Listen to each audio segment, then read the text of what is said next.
નમસ્કાર ખેડૂત મિત્રો. હા ભાઈ, તમારું આખું નામ જણાવજો. મુકેશભાઈ ફુલસિંહભાઈ નરગાવે. બરોબર. અને ગામ? વેદપુર ભાઈ નર્મદા વસાદ. નર્મદા વસાદ વેદપુરમાં. બરોબર. અને કઈ વેરાયટી વાવી છે તમે? આ ફૂલે પુષ્પા. ફૂલે પુષ્પા વાળી. કેટલા વીઘાની તમારી, તમારા ભાઈની બધાની થઈને છે?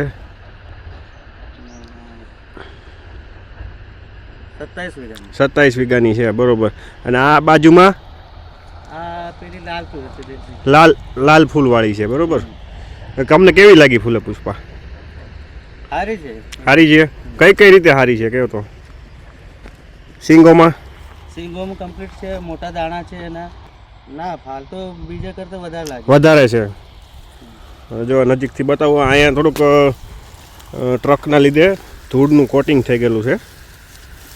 જો અંદર સુધી ફાલ લાગેલો છે. અને સામે આ જુઓ તમે, સિંગલ સિંગો છે અને 2 અને 3 દાણાની છે. ભાઈ આપણે કેટલા દાણા જોવા મળે છે એમાં? અમુક 5 બી છે, અમુક કમ્પ્લીટ હોય તો 6 છે, પર 4 થી 5 તો કમ્પ્લીટ છે બધા. 4 તો ઓછામાં ઓછા છે. હા, 4 તો ઓછામાં. એવરેજ 4 દાણા જોવા મળે છે. જો કેવી ઉતરશે અન્ય વેરાયટી કરતા? સારી છે. સારી છે ને?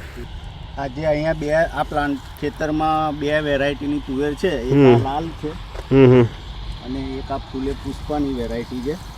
આમાં માલથી જ બધી ડાળીઓ નીચે નમીને છેક જમીનને અડી ગઈ છે. અને આજે આમાં માલ દેખાતો જ નથી, જોઈએ એવો માલ જ નથી આમાં. અને સિંગ પણ 2 દાણા અને 3 દાણાની જ છે આમાં. અને માળ એક ડાળી પર 2-4 સિંગ બેઠેલી છે. જ્યારે અહીંયા વજનથી જ ડાળીઓ નમી ગઈ છે અને લૂમખે ને લૂમકા ડાળી સિંગ આવે છે. જો ખેડૂત મિત્રો જાતે જ જોઈ શકો. નજીકના ડીલરનું સરનામું અને કોન્ટેક્ટ નંબર મેળવવા માટે નીચે આપેલા નંબર પર સંપર્ક કરો. ધન્યવાદ.